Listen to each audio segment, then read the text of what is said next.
All right, another day, another video. This is like 18 days in a row.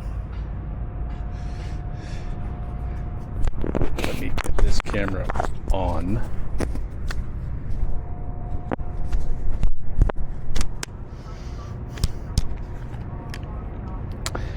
The thing about having a hobby like this, it gets easy when you bolt it onto another hobby. So I go for a walk every morning. I've been doing it for a long time. And to make a short video while I'm out is just as natural as anything. Don't have to think about it at all. I like this boat. I think I'll buy a boat. If I had a boat, I'd like it to be this one here, this green one. That is a beautiful boat.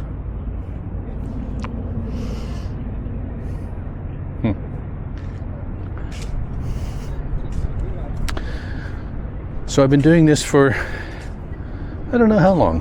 I know I got like 18 days in a row, which is a long time. But I don't have to think about it. It's very easy to do. I do it naturally. I'm getting about 50 views a day after one day, and then you get some tricklers after that. I've got 84 subscribers to this channel with 50 views a day. That's a pretty good ratio. I see my YouTube friends with 100,000 subscribers, but they're only getting 5,000 views. That must be disheartening. But I know what it's like. I think YouTube really peaked, and for Taiwan-based YouTubers, I think it really peaked during the pandemic. Maybe it peaked for everybody back then. Got lots of viewers, lots of subscribers, lots of money coming in, and then over the last couple of years, things have dwindled down. That's the feeling I have. And I had a brief conversation with a local YouTuber about the glory days of the pandemic.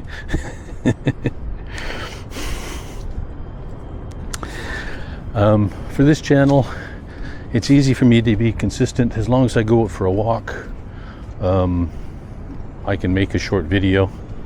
I have no trouble talking for 10 minutes. I could talk for longer, or I could talk for shorter. I could have one topic per video and do more videos. I could do fewer videos but talk for longer. What do you think? Do I talk too much? Do I talk enough? Do I talk? I can't talk anymore.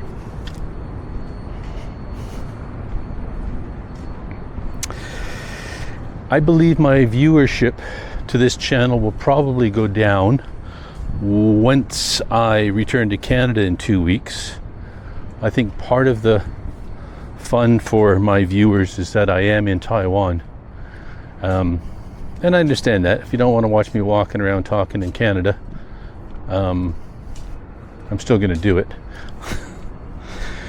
Maybe find a new audience. Expand my audience to people who are interested in, I don't know what I have to say, philosophy, wisdom, nonsense, same old stuff. But tell me, are you here for the scenery, or are you here for the commentary? Tell me, my core viewers, my 30 viewers who seem to come back every day over the last 2 weeks. Why do you come here? All right, today I want to talk briefly about living in Taiwan, because I will be leaving soon. And I've been here a long time. And because I make YouTube videos, and because I'm very conscious of my own behavior, I notice that it changes, and it's changed over the years. And one of the ways it's changed is that I used to always look at the English signs. My eyes would be drawn to the English signs on the street, always looking, searching for English. I see the English first. And somewhere along the way, this year, it changed. And I look at the Chinese characters first. And I like to look at the Chinese characters first because, first of all, Chinese characters are very interesting. And this one reading from right to left is Ya, which is Yazhou, which is Asia. And that character, I don't know what it is. I think it could be tail. And the next character is Wei, and then it's either bird or island. I think it's island. And then the one under that is Gang, which is harbor, 81. And then you have Urania. Urania makes about as much sense as those characters. But the point is that I look at the characters and I try to figure these things out. And I mentioned in an early video, maybe yesterday, the day before, how I like to translate train stations and street names and districts back into English. Helps me remember. So living in Taiwan has changed my lens. It's changed my focus and it's changed my lens. So living here is an adaptation, and it's an evolution, and it's an absorption. And that's, I think, the way it should be.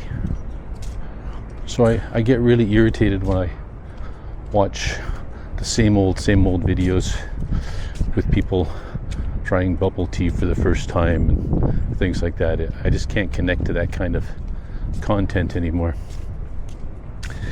I find it really boring. It'd be like if I was watching, I don't know, a video of shopping at Costco for the first time. I don't know, that's probably a bad example. So people change, you evolve.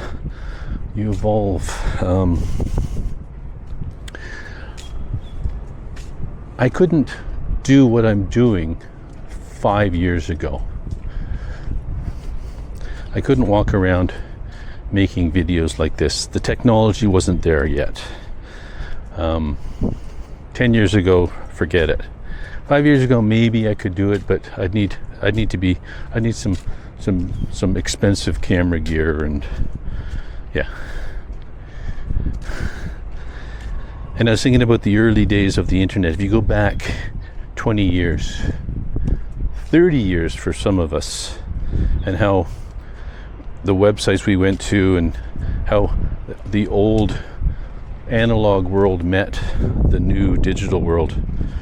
I used to read magazines online. Remember Salon magazine? Remember the Huffington Post? I mean, it was essentially a magazine, I guess lifestyle magazine, an everything magazine, and the Huffington Post was like an online newspaper. These were early adaptations of old technology into the new thing. But now it's evolved way past that. We've got a lot of video blogs where 2 people or 3 people are talking about one issue. People don't want to read anymore. They want to listen and they want to watch.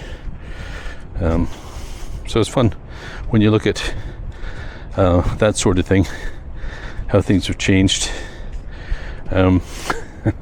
I have a Fitbit that the missus brought for me when she came to Taiwan a couple of months ago. And I am so addicted to this Fitbit. It tells me how many steps I take every day.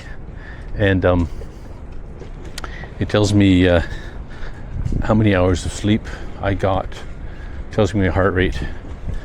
And just like looking at your YouTube statistics, it's interesting, and that's where it should end. But you get really involved in, like, why did, how did this happen? And, why did I get 7 hours and 15 minutes of sleep last night? Whereas last week I was only getting an average of 5 hours and 15 minutes. What changed? And when I look at my YouTube statistics for this channel, Bob's Walkie Talkie, it's like, I was looking at them this morning, and it's easy to lose sight of why you do this. because you want to grow your channel, and but you wonder, like, who are these people that are coming back every day? How long do they spend? Well, we know they spend 6.5 minutes, and well, what sort of content do they like, and you start thinking about all these things that are really out of your control. But it's the only feedback you get, or it's feedback that you get, and you have to think about it. So I also ran my this is my last point. I also ran my YouTube scripts, for lack of a better word, through AI, and I asked what kind of themes I have, and this is what it came back with: layered truths, simple things like streets and laws and lifestyles often hide the complexity beneath them. Unkept promises. Many dreams look good from afar, like van life and hobbies, but don't always take root. And then the philosophy of drift, the acceptance of slower living, emotional detachment, and gentle resignation to fate. Gratitude and melancholy, a mix of isn't life lovely and isn't life strange. That pretty much sums it up. That's pretty much my YouTube theme, my YouTube content. All right, finally, Bob's Utopia. I'm working on the last video for Friday. I hope to have it ready for Friday. I think I will. It's the last of my videos for this season of Bob's Utopia, season 6. And it's the final video for my recent series, 29 train stations in 29 days. I only got 8 train stations done. So I got 21 more to go when I come back for season 7 of Bob's Utopia. All right, try to keep these things short. Thanks for joining me. See you tomorrow. Don't forget to comment, like, tell your sister. Bye for now.